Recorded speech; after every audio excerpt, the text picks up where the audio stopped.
Assalamu alaikum wa rahmatullahi wa barakatuh.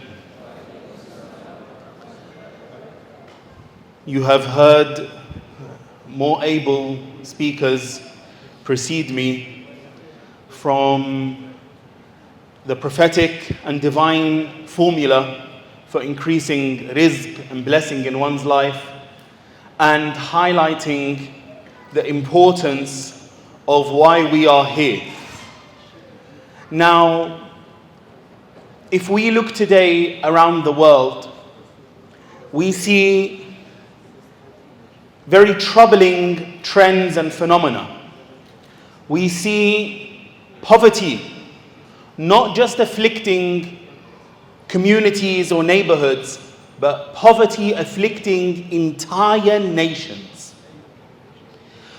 We see tyranny at a micro scale within the home. A father or a mother or a brother who tyrannizes and terrorizes his family members.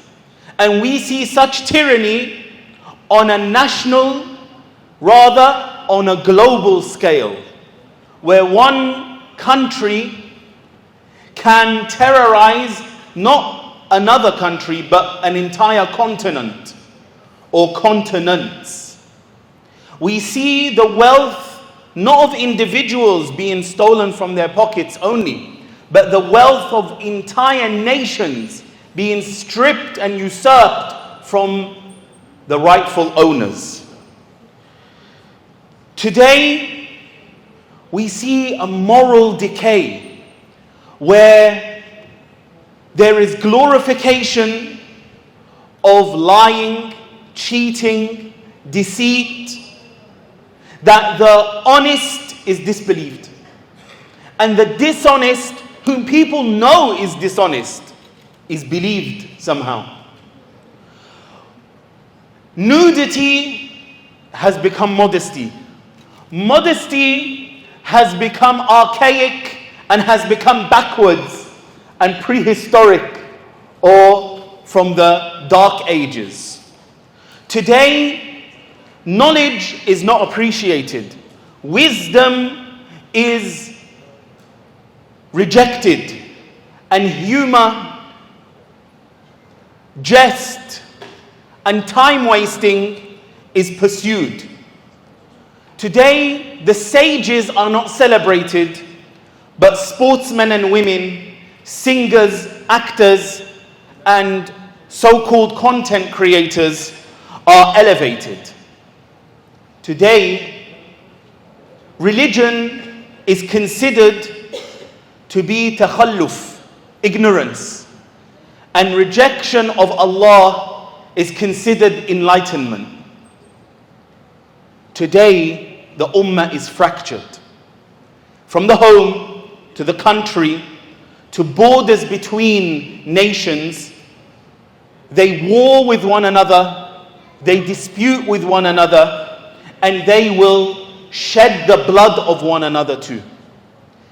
And this paints a very bleak picture of the condition of the ummah today and of the whole world. And we may say the world has never experienced a darker episode in its history. But I am telling you now that the world experienced a far darker episode, a far more dire condition, a far more desperate state. Before the girl would be buried out of shame. Then, I'll be frank with you, I was disturbed as we drove last night through, Ajallakumullah, may Allah honor you and spare you, through a red light district. You understand? Red light district has the same meaning over here, yes? Well, there were flags hanging on tents in Mecca, and they were in the color red. Meaning in this flag, in this tent, the woman is open for business publicly. There's no shame, There is no taboo. And men would frequent. No problem. Today, even within a conservative continent like Africa, there is still zina. And children falsely attributed to their father, to a father. Meaning a man will raise a child who's not his. And this is not just common, this is not just in Africa. Africa is the least affected continent in the world, walillahi alhamd. Let's look at the marriages at the time of the Rasul sallallahu alayhi wasallam. Our mother Aisha says in the hadith in Bukhari, in our time, there were 4 types of nikah. All of the ulama over here know this hadith. I'll mention the explanation. She said one nikah is the nikah we know now. A man proposes to a woman through her father, her uncle, her brother, and marries her with witnesses and mahr. But there were 3 others. One would be a nikah, meaning relationship between a man and woman. One man says, oh, I'm small, I'm weak, I'm not very intelligent, and I want children to be big and strong. So he hires a man who is big and strong, good genetics, and says to him, now make children for me with my wife. This was in Arabia, in Mecca, what our mother Aisha grew up and saw. That's one marriage. That doesn't... Today, similar things. There's no gene editing now. Today they want to do genetically modified babies. Well then, if you wanted to genetically modify your baby, you hire genes from another man. A woman who would be frequented by many men would give birth, and she would give birth and a qa'if, somebody who can distinguish the features between a child and father and mother, and attribute and say, so all the men who would sleep with her, wal-'iyadhu billah, would be gathered, and they would say, and the man would say, this is your son, and he has to accept now, that's his son, and now wed the woman. And the 4th was the woman would fall pregnant after being frequented by a number of men. She would gather them and she would say, قَدْ تَعْلَمُونَ مَا فَعَلْتُمْ. In the hadith it's mentioned. You know what you have all done, and now I am pregnant. And this child is yours. And she'll pick one man. And he has to, by social convention, accept that is his son. So when I say it was a darker episode than it is today, tribes were warring with each other. They didn't know why they started fighting. They didn't know what the war was about. Forever wars. 20 years, 30 years, 40 years. 2 tribes will be fighting, killing from each other, and a generation will come and go, and then another will come and not know why we have a vendetta, why we are warring with another tribe. They don't even know the beginning. If today there is atheism and widespread disbelief, then there was idol worship. A person would bring a statue and place it in front of him and worship this statue. And then with time it would fade because it's made of rock or wood. He would create another statue and worship it. Today, Masjid al-Aqsa is occupied. Well, before Islam, Al-Masjid al-Aqsa was occupied and Al-Haram al-Sharif was occupied too. 360 idols besieged the Kaaba. They lay siege to the Kaaba.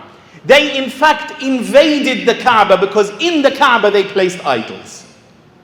So what a dire condition the Ummah was in. And no one was left on earth to say Allah except baqaya min ahli al-kitab, remnants of the people of the book, remnants. The world was desperate for guidance. The Arabian Peninsula, I haven't even scratched the surface. Today our countries, our people are looked down on globally. Globally. But people still want our country, our resources. They want our talent. They say that we are third world. But they still come to the third world to build their world. Now, Arabia was not even third world. How about that? The superpowers that surrounded it didn't give it any attention or consideration. The people there, they didn't want their talents because they were not talented. The land there, there's no vegetation, no crops. We cannot benefit from their harvest. They left them. The people there were so backward in Arabia that the superpowers saw them as worthless. They saw them as worthless, so much so today and in the colonial era, our countries were fought over by European powers, that they even settled their disputes and said, okay, you have this country, you have Benin, you have Nigeria, you have Ghana, you have Egypt, you have Morocco. They settled it. The superpowers then, Persia, Byzantium, Rome, they didn't care about the Arabian Peninsula. They didn't even care about them. That's how worthless they were. And among these worthless people, because Sayyiduna Umar said, Allah honored us after humiliation. It is such a humiliation that no one even cares about you. No one even wants to steal from you because they don't consider you to have anything. So with this backdrop, Rasulullah sallallahu alayhi wasallam came to a people who were the lowest of the low, and he built them. And this topic of rebuilding the ummah means that something was already built by Rasulullah sallallahu alayhi wasallam. Now, you have all noticed our esteemed Sheikh, His Eminence, Sheikh Ahmed Dabbagh, Hafidahullah, has graciously joined us. And this is now his time to share with you this prophetic blueprint, meaning the prophetic formula. If Rasulullah sallallahu alayhi wasallam built the ummah despite everything we just said, moral decay, religious decay, political decay, and human degradation, he made the worst people in the world who nobody cared for, he made them the best people who walked the face of the earth after the prophets, the Sahaba. If he did it then why can that formula not work now? This formula is a prophetic formula, the Muhammadan formula.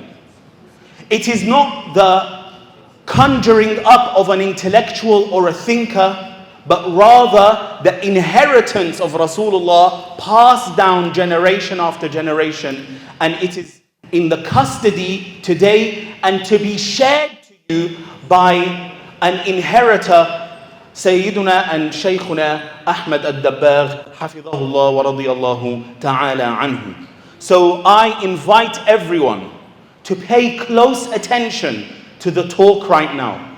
Because as Brother Tanim said, that this talk, these teachings, this guidance, when he first heard it, as I did as well, we did not stop with ourselves to build ourselves as the Sheikh wants. But we said we must share this. That we have come to Nigeria for the second time now to share this.